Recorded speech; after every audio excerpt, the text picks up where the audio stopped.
Good morning ninth Hindi medium के student. आज हम सामाजिक विज्ञान में अर्थशास्त्र में पाठ 2 संसाधन के रूप में एक आगे का भाग पढ़ेंगे। कल हमने देखा कि किस प्रकार से मानव पूंजी का निर्माण होता है और उसके उदाहरण के तौर पे हमने 2 कहानियाँ देखी थी, एक तो शकल की और दूसरी विलास की। अब आज हम पढ़ेंगे के आगे का भाग कि मानव संसाधन में शिक्षा और चिकित्सा के द्वारा सेवा के द्वारा निवेश से भविष्य में उच्च प्रतिफल प्राप्त हो सकते हैं। लोगों में यह निवेश भूमि और पूंजी के निवेश की ही तरह होता है।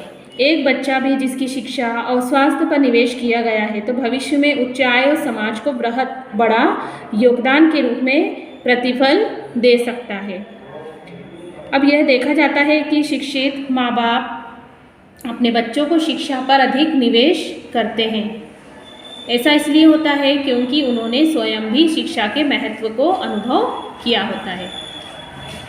वे उचित पोषण और स्वच्छता के प्रति भी सचेत होते हैं। इसी प्रकार वे अपने बच्चों की स्कूली शिक्षा और अच्छे स्वास्थ्य की आवश्यकताओं का भी ध्यान रखते हैं। इस तरह इस मामले में एक अच्छा चक्र बन जाता है।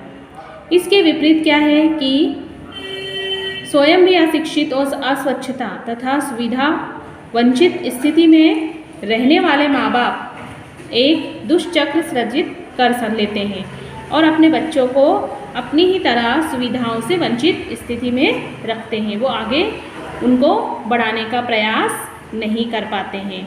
तो बच्चों की स्कूली शिक्षा और अच्छे स्वास्थ्य की आवश्यकता का ध्यान रखते हुए उन्हें शिक्षित करना चाहिए और उनके स्वास्थ्य पर ध्यान देना अति आवश्यक है।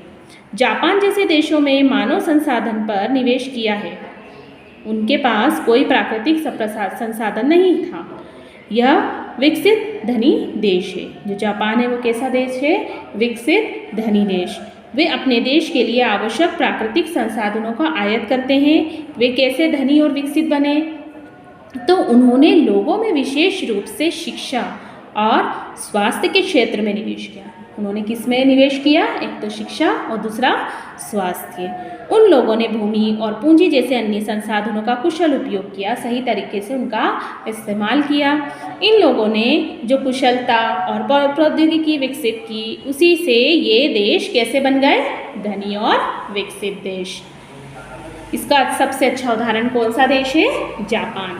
अब पढ़ेंगे हम पुरुषों और महिलाओं के आर्थिक क्रियाकलाप, किस प्रकार से उनके आर्थिक क्रियाकलाप है और वो कैसे उसे चलाते हैं, विकसित करते हैं। अब हमने जो कहानी पढ़ी थी विलास और शकल की, तो उनकी तरह ही लोग विभिन्न क्रियाकलापों में संलग्न हैं। हमने देखा कि विलास मछलियाँ बेचता था और शकल को एक फर्म में नौकरी मिल गई थी। विभिन्न क्रियाकलापों को 3 प्रमुख क्षेत्र को प्राथमिक, द्वितीयक और तृतीयक, इन 3 वर्गों में विभाजित किया गया है।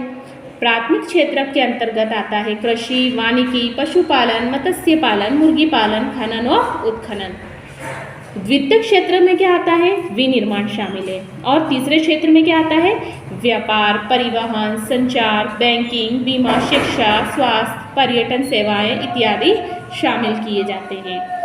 इन क्षेत्र में क्रियाकलाप के फलस्वरूप वस्तुओं और सेवाओं का उत्पादन भी होता है। ये क्रियाकलाप राष्ट्रीय आय में मूल्यवर्धन करते हैं और ये क्रियाएं आर्थिक क्रियाएं कहलाती हैं। ये सारी क्रियाएं जिसमें मूल्यवर्धन होता है और ये क्रियाकलाप राष्ट्रीय आय में क्या करते हैं? मूल्यवर्धन साबित होते हैं। और साथ ही ये जो क्षेत्रक होते हैं, इनके क्रियाकलाप के फलस्वरूप वस्तुओं और सेवाओं का उत्पादन होता है। आर्थिक क्रियाओं के 2 भाग हैं यहाँ पर, एक तो बाजार क्रियाएं, दूसरा गैर बाजार क्रियाएं। बाजार क्रियाओं में क्या आता है? वेतन या लाभ के उद्देश्य से जो क्रियाएं की जाती है वो, और साथ में पारिश्रमिक का भुगतान भी इसमें किया जाता है। ये सब किसके अंतर्गत आता है? बाजार क्रियाओं के अंतर्गत। अब गैर बाजार क्रियाओं में क्या है? स्व उपभोग के लिए उत्पादन करना, अपने उपयोग के लिए, अपने उपभोग के लिए जो उत्पादन किया जाता है। अब इनमें प्राथमिक उत्पादों का उपभोग और प्रसंस्करण या अचल संपत्तियों का स्वलेखा उत्पादन आता है।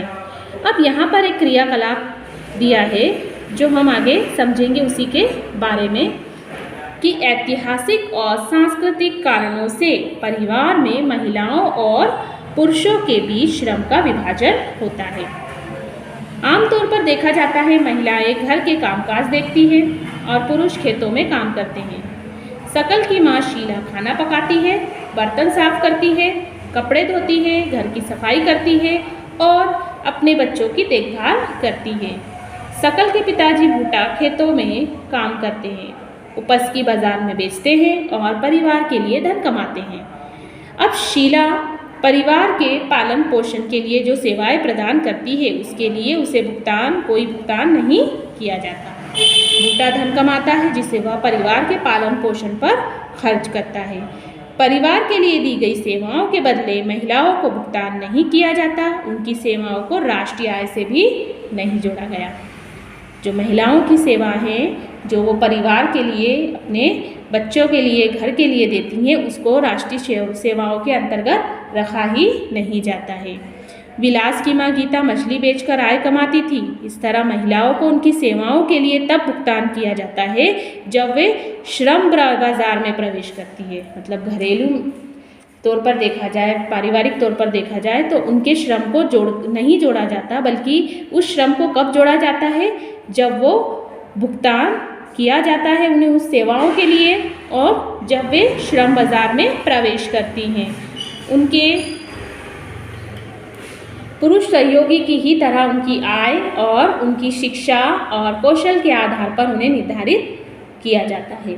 शिक्षा व्यक्ति के उपलब्ध आर्थिक अवसरों के बेहतर उपयोग में सहायता करती है। शिक्षा और कौशल बाजार में किसी व्यक्ति की आय के प्रमुख निर्धारक है। अधिकांश महिलाओं के पास बहुत कम शिक्षा और निम्न कौशल स्तर है।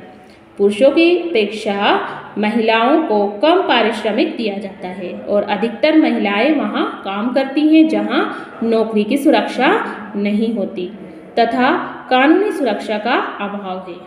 अनियमित रोजगार और निम्न आय क्या है, इस क्षेत्र की विशेषताएं हैं और ये क्षेत्र में प्रसूति अवकाश, शिशु देखभाल और अन्य सामाजिक सुरक्षा तंत्र जैसी सुविधाएं उपलब्ध नहीं होती।